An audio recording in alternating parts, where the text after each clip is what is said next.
Баршаңызға сәлем, қымбатты достар, менің каналыма қош келдіңіздер. Бүгін біз сіздермен минимум ингредиенттерден тұратын шайға болмай қалғанда тезірек жасап тастайтын чак-чактарымызды немесе хворстарымызды дайындайтын боламыз. Менің каналыма тіркеліп алуды ұмытпаңыздар. Алдымен 2 жұмыртқамызды жарып, оған тұз қосып, жақсылап араластырамыз. Бізде кез келген мөлшердегі жұмыртқаны, яғни егер көп қылып жасайтын болсаңыз 3 жұмыртқа 4 жұмыртқаны да жасай берсеңіз болады. Үстіне сол жұмыртқаға орай ұнымызды сала отырып, арасына қопсытқышымызды салып жіберіп, жақсылап жұмсақ қамыр илеп аламыз.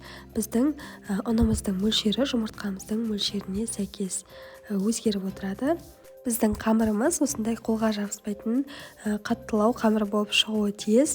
Илеп болғаннан соң кішкене демалдырып, егер уақытыңыз болса демалдырмай-ақ бірден жая беруге болады. Осындай жұқалықта ұн себелей отырып жайып шығамыз.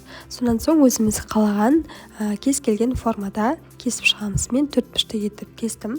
Сіздер қалауларыңызша ұзын соломка ретінде кессеңіздер болады. Қызып тұрған майымызға осындай аз мөлшерден сала отырып, тезірек аунатып пісіріп аламыз. Қамырымыздың барлығын осылай кезек-кезек пісіріп аламыз. Егер майыңыз дұрыс қызып тұрған болса, сіздің хворстарыңыз тез-тез жарты минуттың ішінде пісіп шығады әр салғаныңыз. Бұл рецепттің ерекшелігі өте оңай. 2 ғана ингредиенттен тұрады. Кез келген уақытта жасағыңыз келген уақытта рецептіне қарамай-ақ тек жұмыртқаға ұнды қосып илеп пісіре бересіздер. Менің ойымша өте ыңғайлы рецепт. Мінекей осындай әп-әдемі болып пісіп шығады. Енді қалауыңызша қойылтылған сүт, яғни сгущенканы қосып араластырып дастарханға ұсына берсеңіз болады. Егер де сіздер чак-чак жасайтын болсаңыздар, балға араластырып, қатырып жасай берсеңіз болады.